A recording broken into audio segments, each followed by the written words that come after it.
suis étonné. C'est un... C'est mon portable. Ah, c'est un portable, là, oui, d'accord. Oui, je mets pour... Ça prend des photos, quoi. Oui, j'utilise pour faire une vidéo de mes voyages. C'est la première fois que je vois un... Oh, d'accord.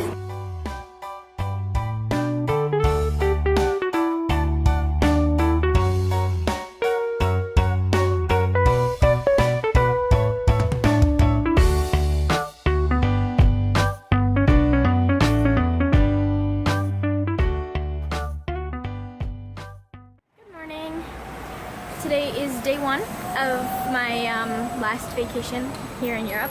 So I'm in Bordeaux right now.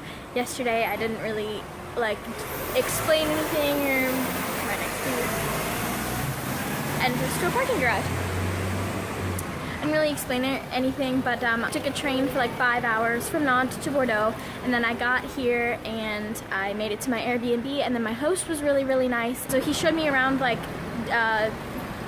the downtown area a little bit, I guess. Not downtown, like he showed me some of the sites that are close. So we walked around a little bit, and then yeah, it was really nice just talking to all of his friends and everything last night. And then they're very nice people. It's not like a super clean place, but that's okay. I originally had a different Airbnb, but then at the last minute, like, my host canceled, so I had to find something super last minute, and this is what I found. So I mean, it's perfectly fine. I'm here for 3 nights, and then I'm going to Toulouse. His name is Loïc, and I was like, oh, that's like a Breton name, and then sure enough he said he's from Bretagne, and then he lived in Nantes, and then he like travels everywhere. So he was like, yeah, I lived for 3 years in South America. And he did like a 1.5 years just on money that he had put aside from like working, and then he worked another 1.5 years there. But like, that's crazy. 3 years. He just travels all the time, which is really cool. And then so he was telling me some stories about things we were passing, so I'll like try to see if I can remember them. I just went to the Marché des Capucins, which is right here, and apparently that's one of the things that you have to see when you come to Bordeaux. This was what Loïc told me, so my host. Everyone is looking at me really weird, like weirder than any other place I've been doing this. Like,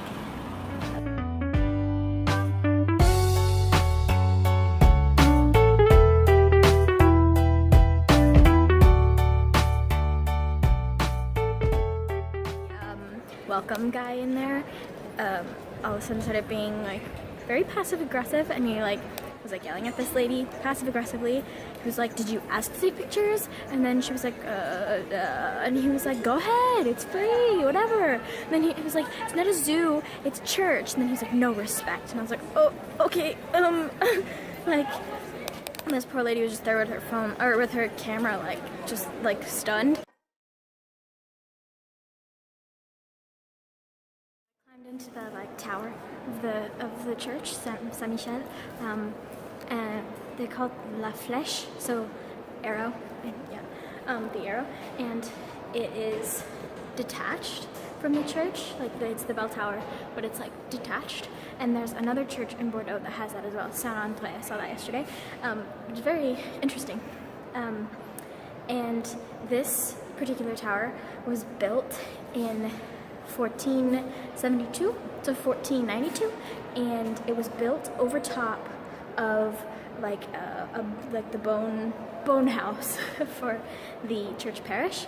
So in the crypt underneath there were like 70 mummies that were like lined up, standing up against the wall all around the crypt, and they have now like a movie down there because the mummies were removed in like 1990 something, like something ridiculous like that. So like Victor Hugo and lots of other authors came and like would write about these mummies because like you could go down there and visit it, and there were just like mummies along the wall. Like, that's insane. But the bodies have been moved to the cemetery now. But this bell tower is the second tallest in art. I don't know if it still is. I think it is the second tallest in France after the one in Strasbourg, which I saw in February. So it's really pretty. It's very interesting. The church that like La Basilique, which is where I was just at, right next door, was built around the same time and is part of like UNESCO like heritage site. That's what it's called. But it was built on top of a church that was built in the 1100s. So.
Walking around and finding things at random, and I went to the tourism office, and I was like, I don't know anything about this area, help me find stuff to do.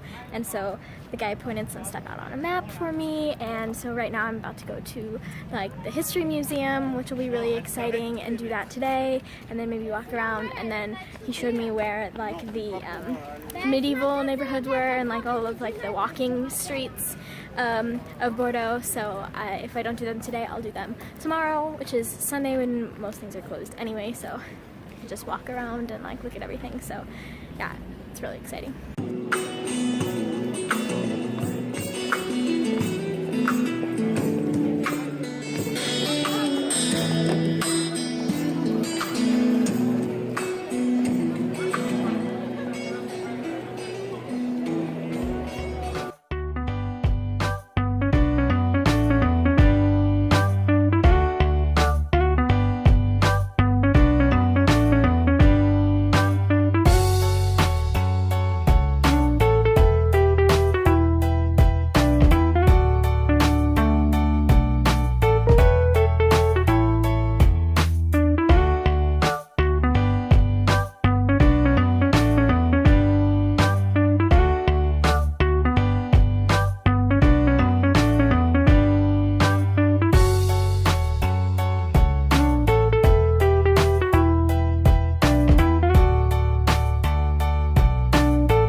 Not necessarily that matters, because I don't have any timetable or anything, but I finally made it to the museum, and again, this starts with like prehistoric man in this region. They have like some art and carvings and stuff over there from around this area that were done like 25,000 years ago, and it's insane. And this really cool thing shows the difference in size between Neanderthals and like modern man, which is really cool. Just a quick little anecdote about the Côte de Lascaux. In high school we did a project on them, and it was Madame Spence's first year, and we did our own cave paintings on paper on the floor in her classroom with like bacon fat, and like made our own paints with like fat, grease, and like spices, and it stained the floor. It was hilarious.